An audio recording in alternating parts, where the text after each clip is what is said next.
Don't forget to subscribe. Halo, Assalamualaikum teman-teman. Video kali ini, Cici mau ngejelasin materi tentang pencemaran lingkungan. Tepatnya pada pencemaran air nih. Silahkan disimak ya. Apa sih yang kalian ketahui tentang peristiwa di gambar ini? Yak, benar sekali, banjir. Nah, banjir ini merupakan salah satu bencana alam yang paling sering terjadi di Indonesia, khususnya di Jakarta. Kenapa itu bisa terjadi dan apa penyebabnya? Nah, jadi banjir ini terjadi apabila curah hujan sedang meningkat dan pembuangan sampah dilakukan dengan sembarang, maka akan terjadi banjir. Jadi banjir ini adalah dampak dari pencemaran lingkungan. Hai, apa itu pencemaran lingkungan? Ya, pencemaran lingkungan adalah masuknya segala sesuatu termasuk bahan-bahan fisika maupun kimia yang dapat mengganggu ekosistem. Pencemaran lingkungan merupakan salah satu faktor yang menyebabkan menurunnya kualitas lingkungan. Lalu, apa sih faktor yang mempengaruhi perubahan lingkungan itu? Yang pertama, disebabkan oleh faktor alam. Ya, jadi, dapat kita lihat contohnya seperti pada ilustrasi di bawah. Ada gunung meletus atau erupsi gunung meletus.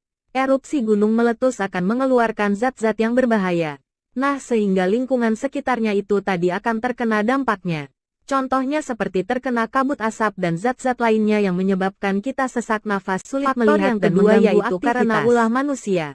Contohnya, bisa dilihat pada ilustrasi di bawah, yang mana terdapat banyak sekali tumpukan sampah yang menumpuk di perairan. Sehingga nanti akan berakibat banjir, yaitu tercemarnya air lingkungan yang menyebabkan ikan-ikan yang hidup di sana akan mati dan air akan berbau tidak sedap. Adapun zat yang dapat mencemari lingkungan disebut dengan polutan. Polutan dapat berupa zat kimia, debu, suara, radiasi, dan panas. Sekarang, kita akan membahas tentang pencemaran air.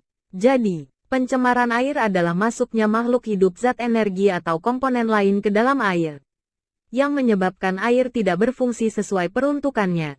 Nah, ciri-ciri air tercemar ialah warna, bau, dan rasanya berubah, serta pH-nya kurang dari 7. Di mana pH air normal itu adalah 7. Sekarang kita membahas tentang faktor penyebab pencemaran air. Yang pertama ada limbah industri, yang mana air limbah industri mengandung zat bahaya. Jenis limbah yang berasal dari hasil industri yaitu limbah organik seperti contohnya pada hasil industri tekstil, dan limbah anorganik seperti hasil industri baja yang dapat menimbulkan bau yang menyengat pada air. Yang kedua ada limbah rumah tangga, yang berasal dari kegiatan perumahan, pasar, perkantoran, penginapan, puing-puing bangunan, dan besi tua bekas mesin. Yang ketiga limbah pertanian, yaitu seperti contohnya pada pemakaian pupuk yang berlebihan yang dapat menyebabkan suburnya ekosistem perairan sehingga terjadi booming algae. Dan ada pula dampak pencemaran air. Yang pertama ada penurunan kualitas oleh lingkungan. Apabila air tercemar maka kandungan oksigen di dalamnya akan berkurang sehingga ekosistem terganggu. Dan apabila ekosistem terganggu otomatis akan menyebabkan kualitas lingkungan menjadi turun. Yang kedua dapat mengganggu kesehatan kita. Dan yang ketiga pemekatan hayati atau kontaminasi racun yang mencemari perairan.